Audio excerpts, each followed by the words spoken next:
What's up, internet land? It's Wednesday, guys. I hope you're having a wonderful day so far. This is Venture Daily, your number one place for venture capital news, venture deals, and opinions on how to improve the venture capital world. You guys are here and you've made it. I'm glad you're here. Today we're going to be talking about an interesting article, something that I have been, for those that are following me on the tweeters, you can follow me at AgilePeter on Twitter. But something that I've been doing a lot is experimenting with Chinese video social apps, obviously known as Tick Tock. And so we're going to be talking about how short form video is really taking over the world, and maybe why you out there in the internet land might need to be jumping up on this. Not to be, jumping up on the bandwagon, but you know what? If something's happening in technology, you might as well experiment with it. After that, we're going to be talking about venture deals and, well, something else that's happening in the market. On our final word, we're going to be talking about it. So let's get into it, guys. Let's get into today. Let's get into it. Here we go. One step further, Chinese short video apps take the world by storm. This is from Wency Chen. You may have heard of the popular short video app Tick Tock, or even of Kawaii. But what about Like, or Vmate, or Hago? These are the players competing at the global level in the trendy short video sector, and they all share something in common: Chinese roots. ByteDance's Tick Tock, known in China as Douyin, has been downloaded more than 1.5 billion, that's right, 1.5 billion times outside of its domestic market after a 2-year global push. It has topped App Store's most downloaded charts several times in different countries, including Japan, the US, Thailand, Indonesia, India, Germany, France, and Russia. Some might say, and here's my opinion on this matter, some might say it's because it's a government-controlled or government-funded application, and that's why they have infinite amount of monies to be marketing this application, especially to American soil and U.S. consumers. We'll see. We'll see what this article talks about. Other Chinese competitors in the short video sector are also quickly expanding to selected overseas markets. Kawaii, which is owned by Kaohsiung, has repeatedly been the most downloaded app in Brazil. Chinese e-commerce heavyweight Alibaba's short video experiment, Vmate, has entrenched its position in the Indian market with 50 million monthly active users, or MAUs, while YY Inc.'s Likey also has a strong presence in Russia and Southeast Asia. I will say, when it comes to these Generation Z, these Millennial and Generation Z apps, I'll tell you, the names kind of suck, to be honest. I mean, Likey, Vmate, Kawaii. We can do better than this, guys. I know.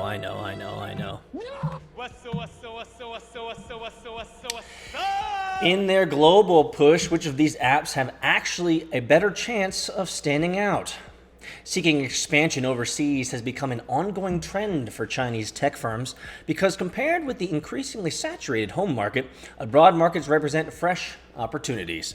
According to the latest stats from data consultancy analysis, as of November 2019, ByteDance's flagship Douyin, which is also known as Tick Tock, leads the scene, claiming 530 million monthly active users out of a total market of over 878 million users. Kuaishou as a runner-up with 425 million MAUs, while Zigua and Hoshan, both developed by ByteDance, are sharing the third spot with 114 million MAUs each. However, data also shows that the growth of MAUs in China has been sluggish, in part because of the already enormous base, which peaked at 1.1838 billion, or 81% of the nation's total population in February. Looking abroad, these companies leading the fierce short video race in China know that timing matters and the early bird catches the worm. One thing for us to think about, guys, is considering that 80%, and this is pretty crazy, 80%, 81% to be exact, doesn't matter, 80% of the population of Chickadee, China are using short video form apps. I mean, I know that can't be true in America. I know that can't be true. What? That can't be true. That can't be. I mean, I just don't see old people using those short. Who knows, guys? Maybe the early bird does catch the worm. Maybe I'm just entering into this social scene of TikTok early, I guess. I don't know. In the global expansion, the pioneer was Musical.ly, a lip-sync short video app founded in July 2014 by Shanghai by Alex Zhu, now chief of TikTok, which targeted the North American market and quickly won American teens' hearts, promptly claiming 100 million users only 2 years after its debut. And you've probably seen, for many of you guys out there, that Gary Vaynerchuk, Gary V, is pushing it pretty heavily. Am I going to be honest? Absolutely. One of the reasons why I'm trying it is because of Gary V. And so far, Gary V tends to be right in many ways. Maybe it's just because he says so much stuff that it's impossible to ever say that he's wrong. Musical.ly drew attention from social media juggernaut Facebook, which reportedly held a serious talks in 2016 to determine whether to buy out the firm, but finally dropped the idea out of concerns about the app's young user base and Chinese background. Fortune reporting citing a person familiar with the matter. Now, I will tell you this. Now, this isn't official.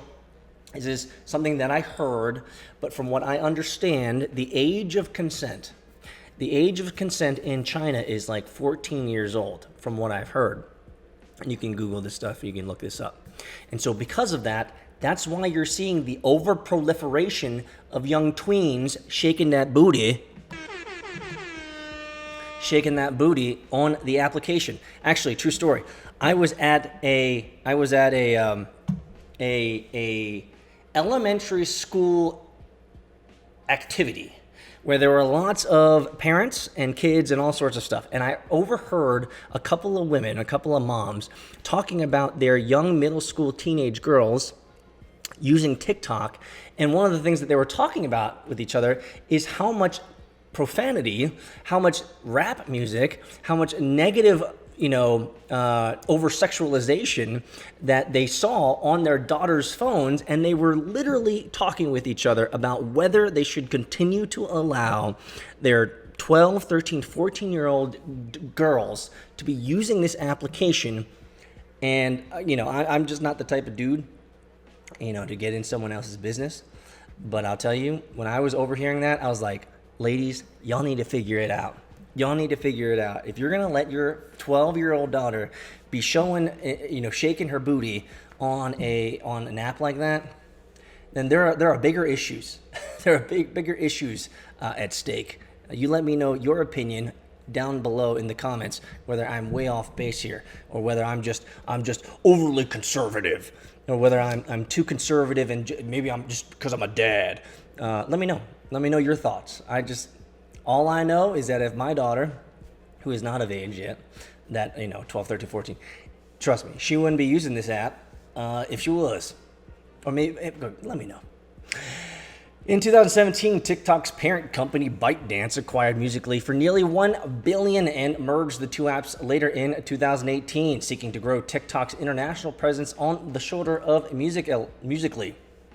The global move proved to be startling, as TikTok crossed the 1 billion mark for worldwide installs in the App Store and Google Play. The figure excludes Android installs in China. In February 2019, with over 663 million of these installs in 2018 alone. TikTok surpassed Instagram's 444 million downloads, according to mobile intelligence company Sensor Tower. The app also experienced rapid rise in Japan, South Korea, and Southeast Asia. In another note, I heard that Instagram's overall monthly usage and downloads is starting to slip, starting to plateau, and maybe even dip in some certain sectors of the world. Could this be the end? I mean, Instagram's been around for 10 years. Maybe they need to freshen up, or maybe they finally need to make a profit. Maybe that's what it is. YY Inc., another Chinese entertainment and live streaming company, also began to look overseas in 2016, starting with Southeast Asia and later expanding its footprint to the Middle East, North Africa, Europe, and North America. It currently houses live streaming apps including Bigo Live, Nemo TV, Yome Live, Cube TV, and short video sharing platform Likey, which enjoys high popularity in Russia. This is amazing. I mean, this is one of those examples, guys, of where we like maybe truly live in the Matrix. In every human in different countries just experiences a different alternate reality. Like, I've never heard of all these different apps. I've never heard of these different social short video apps, and the fact that it's huge and growing in these other countries, and I don't even know what it looks like. I don't even know what the experience is like. And if they're using it heavily, especially with monthly active users, I mean, their reality is completely shaped differently. I mean, their purview, their window to the world is so different than ours because they're seeing the world through a different application. Makes you think, guys. Are we literally in the Matrix? Could be. During the third quarter of 2019, we enlarged our global user base to 470 million on Likee, Emo, Beagle Live, and Hago altogether. Li Zhulin, chairman and CEO of YY, said in the entertainment platforms owned by YY. Nearly 80% of YY's users were from markets outside China in quarter three. To win the race, localization is the first step. ByteDance's global strategy is to go abroad technically and operate locally, as its founder Zhang Yiming explained it. It means that the company deploys the same algorithms on apps in various regions, but adopts different content management and marketing methods on a case-by-case basis. Lately, the upstart has sped up its global exploration. It combined its India-facing app Vigo with Tick Tock in September, and its video-based social networking app Dushan, which is under Musical.ly founder Alex Zhu's purview, intended to go overseas, Chinese media later post reported. ByteDance's main hit, Tick Tock, has been downloaded over 614 million times worldwide by November 2019, with its service covering more than 150 countries and regions. The fastest growing app has topped more than 40 countries' app stores, including India, the US, Canada, and the UK. India is considered to be a promising market by these Chinese short video app operators, thanks to the country's 1.3 billion population and fast adoption of the mobile internet. TikTok is the top dog. Indians have downloaded the app 277 million times, accounting for 45% of its total global installations this year, as of November, followed by YY's Likee, Hello, and Alibaba's VMate. It's probably because they're also looking for opportunities to become TikTok famous, which I'm going to talk about at the end of this article. I think it's probably one of the kind of the deep, the underbelly of TikTok, like kind of the nasty negative side of it. We'll talk about it. I'll give you my own experiences as I'm experimenting on this application. The rapid ascendance of TikTok is money bleeding. Since July 2018, when TikTok and Musical.ly were officially merged, its parent ByteDance has shelled out big bucks in marketing. At its peak, the company spent about $500,000 on ads every day. Chinese media outlet Jimin reported, citing local sources familiar with the situation. Well, they have a lot of money in chickadee China. TikTok placed ads on different channels, and for every install generated from ad, it paid an average of $0.3 for it, which tripled the average market price. In Philippines alone, TikTok spent nearly $10 million on promotions, while its overall net loss hit $1.2 billion, according to local industry insider. Can you believe that? Can you believe that they have had losses of over $1 billion spreading this social app so that tweens and the entre-procurious individuals can try to become TikTok short video famous? You know, there's this I'm going to put my phone down here and just talk for a second. Look.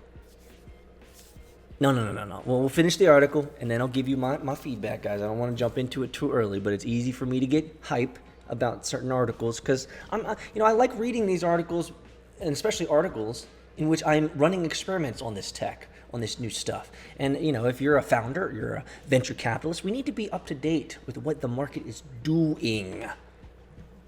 Earlier in March, YY fully acquired Singaporean social company Bigo, whose business covers more than 150 countries and regions. Subsequently, Bigo's homegrown short video app, later renamed to Likee, has been marketed in India on a large scale.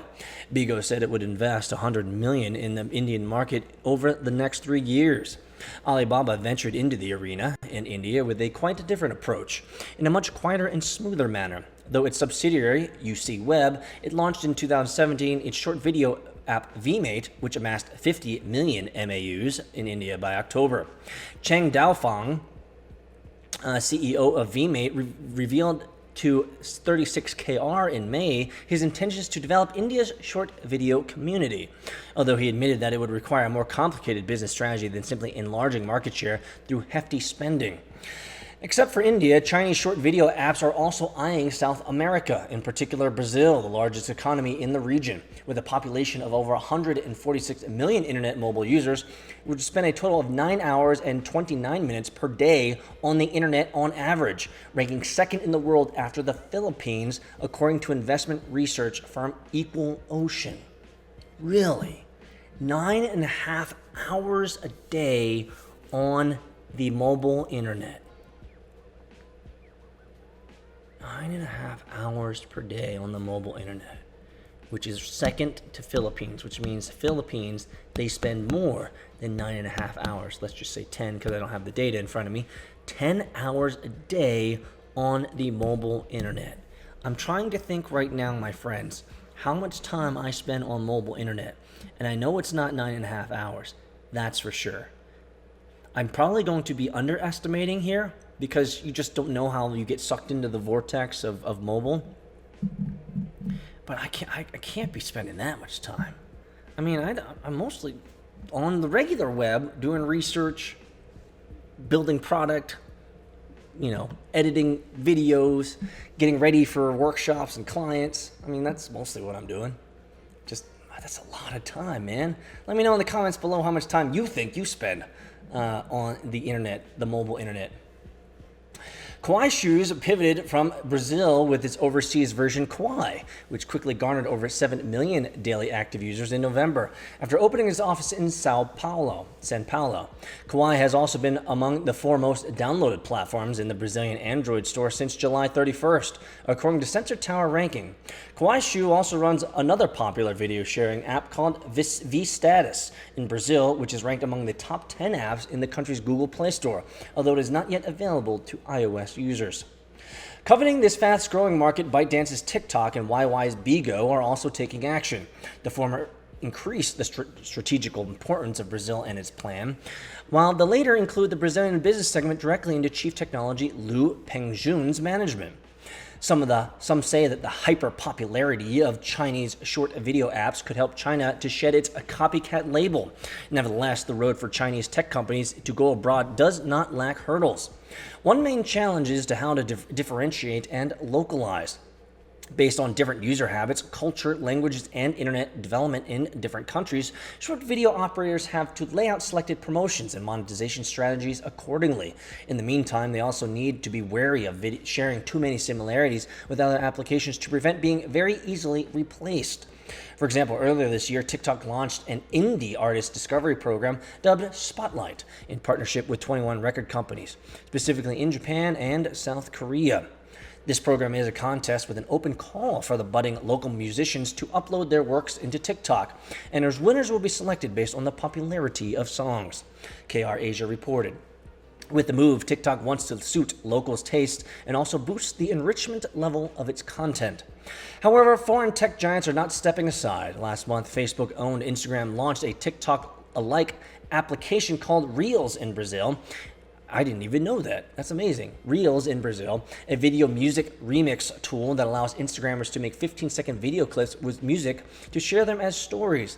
Powered by Facebook's enormous music collection and plenty of exposure, Reels has the potential to lure youngsters away from TikTok and be rolled out in other regions. Reels came after Lasso, a short video app built by Facebook and launched in 2018. The effort failed to have a major impact as its monthly downloads had averaged less than 1% of TikTok's, Wall Street Journal wrote in June. China's internet users only account for 20% of the overall users in the world. Therefore, it's a must for Chinese companies to go overseas. Otherwise, this 20% could not compete with the rest, said Yang Zemin, a man behind ByteDance, at the 2016 Internet Conference, which was held in Wuzhen, north of Xizang province in Chigiti, China. 3 years later, TikTok has become a rare global hit. Yet, as almost every major Chinese tech company has been trying to strengthen its presence in the international stage, TikTok's dominance is under threat, and we will have to wait to to see which of these firms could become the next big thing in the short video field. Wow. Thank you so much for that wonderful article. It was great to know what's going on and be educated about the different short video apps that are out there. I will tell you, the end of this article did give me a little bit of pause, because with all these short video apps that are coming out, I mean, I'm doing some experiments on TikTok right now, but you just don't know which one's going to really win and which one's going to win out. And so, like, I'm using Twitter as my primary social media platform right now. I'm not really using Instagram because I feel like Instagram's on its way out. And the reason is because I feel like Instagram has become this perfectly curated slideshow of people's lives. And I'm just no longer interested in seeing perfectly curated streams. I just want to connect with people. I want to connect with real people doing real things. And so, in my opinion, in terms of my behaviors and my desires as a user consumer, Instagram really has kind of fallen on its face for me. I just don't see the value, it providing the value that it used to, and I began getting sucked into the hyper curation of it. I remember at the height of my original account, which I have subsequently transferred over to my son, but my original account, I think at one point I basically only had about 12 or 16 or something like that photos / videos on there at any given time, and I would never increase it. If there was a new one that I wanted to post up, then I'd have to delete something else. And so it was a very limited and constrained experience, and I really didn't like that. I didn't like this being basically Instagram being a landing page for my life in cars, because basically, if some of you guys remember, my Instagram account used to be the Bitcoin Lambo when I owned the Bitcoin Lambo, and it was basically an entire stream of Lamborghinis, Ferraris, McLarens, my race cars, these types of things. And it fell out of fashion for me. Anyway, let's talk about TikTok and my experiments on TikTok. So I've told you guys earlier that I promised that I'd be experimenting with TikTok, and I've been doing it every day. I'm doing at least one video a day. And what I've found on TikTok is it's just an opportunity for me to just be raw and just 1 minute, 58 seconds or 59 seconds or whatever, just 1 minute talking and engaging with the crowd, because I don't quite understand what TikTok's all about. Now, I'm not hyper curating it. I'm basically doing something that I think is unique for those that are still here and listening. And one of the things that I'm doing that's unique is I'm sitting in my race car and I'm just answering AMAs, ask me anythings. So if you go to my TikTok, you can go to TikTok at VC Hunting. Maybe I should change that name in the future, but at VC Hunting, if you go there, you'll see I'm just answering random people's questions while sitting in my race car, hashtag here in my race car. I don't know if this is worthwhile. I don't know if this is something that I should continue to do, but it's not hard to do, and I've committed to do it at least once a day, every day for the rest of the year, which is just a good discipline for me. But I'm finding that TikTok is, and I remember I kind of alluded to this during the article, is that there's this underbelly of TikTok, and it's something that I've realized, is that when I don't scroll too much, because it's just a waste of time. Like, I'm just seeing a bunch of tweens and pre-tweens and sometimes old people trying to be socially relevant on this thing. And I know. I'm on it too, so I can't cast stones while I'm on it too. But it just seems like it's already becoming too try hard. People are always hashtagging FYP for you page, for you challenge, and trying to become TikTok famous. Like, what is that worth? Now, I'm not a millennial. I'm not a Generation Z. Like, I don't understand the value of that social clout, and you're not making any money. Like, I don't know. Maybe it's just because I'm old. Maybe it's because I just have a monetary mindset, a business mindset, and these young millennials just don't have any, stinking clue about what business is all about just yet. But like, I just can't see the value of being famous for just being famous, for doing something. And a lot of these kids, I can already see the depression. I can already see the frustration. I can already see the pent-up anxiety of like, when sometimes I scroll and you'll see in the comment or the description is like, don't let this flop. And it's only got like 50 views. Sister, brother, mostly sister, it's gonna flop because it's not that good. And like, they build up all this social pressure to be memeable and to be funny and to be famous and to be something that I don't know, guys. Like, I have this tension a lot with social applications. Just the balance of just being authentic and real and not letting it bother you that no one cares and no one's watching your stuff. And here I am on the internet, and people say, well, you're on the internet, man. You're doing YouTube's videos every day. Well, it's because I like it. It's because I enjoy doing this stuff. I wouldn't be doing it for the 120 views that I get per day. I wouldn't be doing this for the 100 views that I get every video if I didn't enjoy this, if I didn't have a larger strategy, if I didn't have a larger play in all of this. And so I see TikTok and a lot of these short-form video systems and social applications as potentially being more of a negative in the younger kids' lives than a net positive. And so let me know your comments below. Let me know your opinions, whether I'm wrong, whether I'm completely off base, or whether I'm just old and I have no perspective here. But I'm using TikTok as an experiment you can ask me anything and I'll sit in my race car and I'll answer it. Just because it's easy to do, I get to sit in my race car. And I get to answer questions from millennials and young bloods who want to ask me questions. Yesterday's question, someone asked me about when am I getting my new Lambo, and my answer was, don't know. What should I get next? I mean, that was basically it. So let me know your thoughts on the rise of short video form social media apps and whether those are going to be the apps that are going to terminate us. They're going to be the Skynet, or they're going to be the apps that completely destroy us psychologically, where we completely feel like no one's watching, no one's caring, and then I don't know.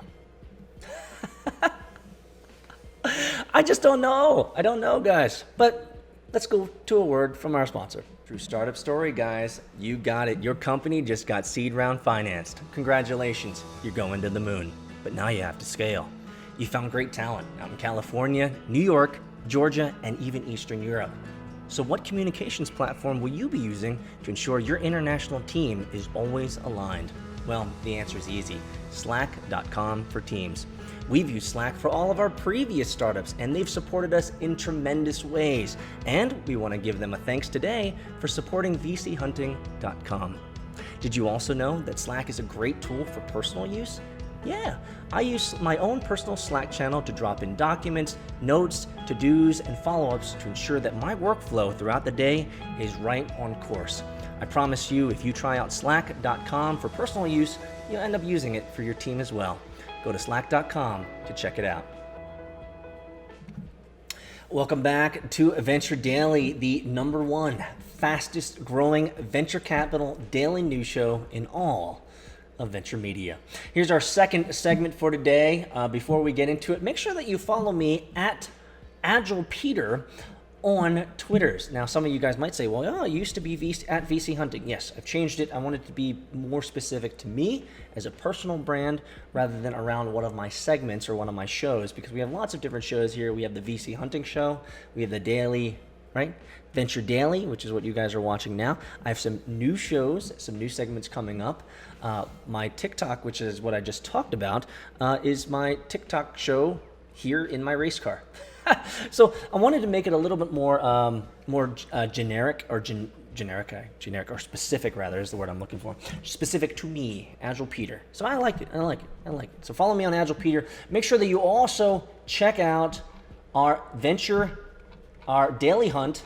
News for VCs, founders, and the tech curious, or the entre pro curious.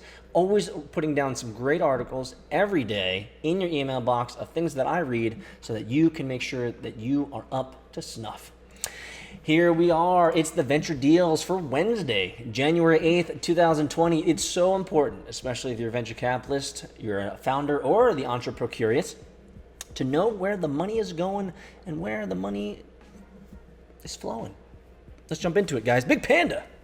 Big Panda Inc., a Mountain View, California-based operator of data science platform for centralizing and correlating IT alerts, raised $50 million in Series C funding. Congratulations. Insight Partners led the round.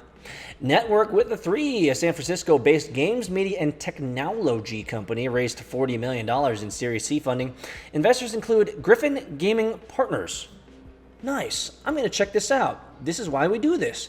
So we can check out where the money is flowing. We create great games. Communities for players. Ooh. This is cool. Nice. I hope they succeed, guys. Go on with your bad self, network. Hallelujah. Congratulations.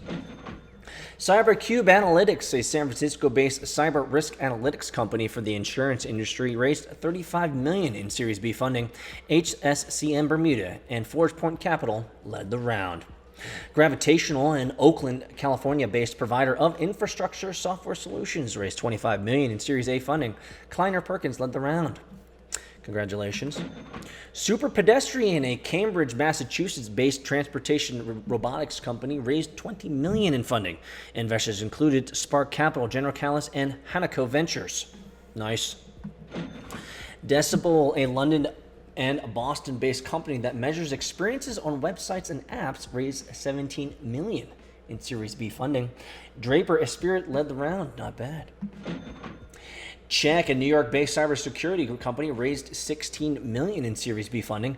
Investors were Battery Ventures and Mizma Ventures. Nice. Samasource, a San Francisco-based provider of training data for AI technologies, raised $14.8 million in Series A funding. Ridge Ventures led the round. Not bad. Parabol, an Alhambra, California-based meeting app for agile teams and remote workers, raised $14 million in funding. Ooh, I'm going to check that out because I am Agile Peter, and I do Agile and Scrum training, and I coach and train executives and leaders in Agile stuff. So I want to know what this is all about. Free online retrospectives. I see. Not bad. So if you know anything, let's check out the pricing. Let's check out the pricing here. Better be good. It better be good pricing. Don't mess. Free, pro. I probably want to do a talk someday. Probably do a topic someday talking about why I think that the price per month user is just that business model needs to change. I have ideas around it. I'll leave it there. You guys can comment below if you think or if you want me to talk about that. I can talk about that. Perceptil Labs, a San Francisco-based startup which helps business utilize machine learning through its drag and drop tool, raised $2 million in seed funding. Congratulations. I can always go with more WYSIWYGs. Better systems for people to use so they don't have to learn how to code. That's always nice. Give in Kind, a Seattle-based social support platform, raised $1.5 million in funding. Investors include Triology Equity Partners, Madrona Venture Group, Sea Change Fund, and Keeler Investments. Werewolf Therapeutics, a Cambridge, Massachusetts-based oncology biotherapeutics company, has secured $56 million in Series A financing. MPM Capital and Longwood Fund led the round. Congratulations. Nice name, Werewolf Therapeutics. Lucence, a Singapore-based genomic medicine company, raised $20 million in Series A funding. IHH Healthcare led the round. Congratulations. Phoenix Molecular, a Vancouver, British Columbia, and San Diego-based developer of precise cancer therapeutics targeting essential kinases, raised $12 million in seed funding. Nice. And last but not least, Genesis Therapeutics, a South San Francisco-based biotech company working in AI technology to optimize drug discovery and development, raised $4.1 million in seed funding. Congratulations, guys. There you go. There are your venture deals for Wednesday, January 8th, 2020. This is where the money is going, and this is where the money is flowing. We are the only daily. That's right. We're the only daily news channel that's always covering venture deals of where the money's going. Stay tuned, guys. Did you know that there's even more value than just audio or video? Follow us on Twitter, Instagram, TikTok at VC Hunting, and make sure to sign up for the VC Hunting newsletter, where you'll be able to get weekly news on venture capital, startups, founder stories, and the occasional wisdom extracted from Peter's brain. Go to vchunting.com to sign up. And now back to the episode.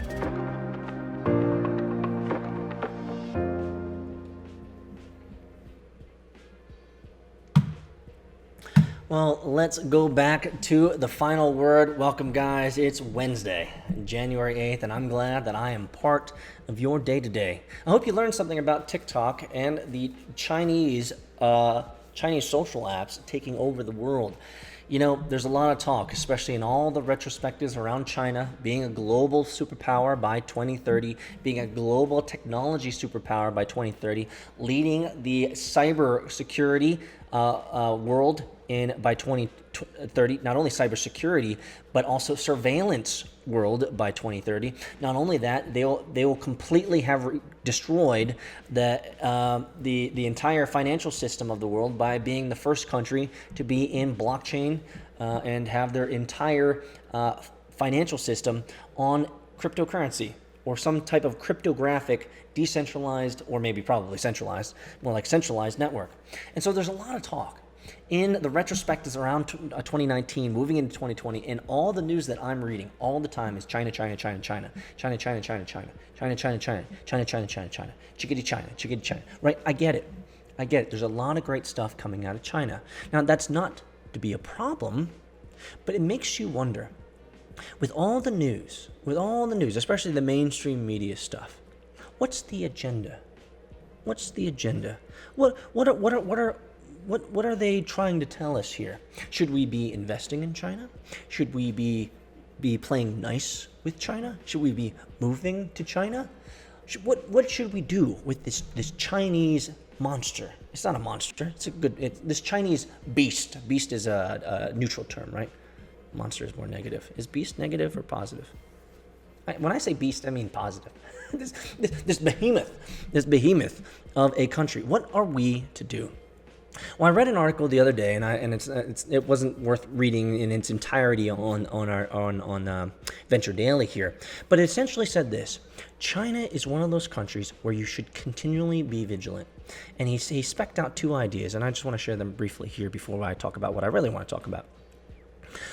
Number one, investigate.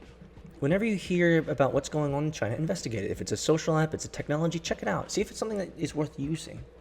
But number two, don't worry, because the world moves in cycles. Now, he spent all this time writing about this in this article. But China will be a great country. Could be, should be, would be, don't know. But don't worry about it. The world moves in cycles. This decade might be China, next decade might be Russia. The next decade might be South Korea, it might be Australia, it might be England, it might be Russia, it might be France, it might be Germany. I don't know. Who knows? But don't worry too much, is what he was basically saying. And that's what I want to share with you there. Other than that, I wanted to share one other thing, and I had it written down here on a note, but I can't find that right now. So I'm trying to think about what I want to say here. I guess I don't really want to say anything. If you've lasted this long, let me know your comments below. Let me know if you what you'd like me to talk about. And if you have any questions, feel free to always reply to our newsletter or leave a comment below if you'd like me to answer any questions during the final word of every Venture Daily segment. I hope you guys are having a great 2020. Have a great one. Have a positive one. Put in the work. Be the change you want to see. And remember that no great success happens overnight. It happens over many, many days, weeks, months, and years of daily deposits of discipline to continue to move toward your vision, your goal in life, your goals in life, your vision in life. I'll leave it there, guys. Have a great one, and I'll see you next time.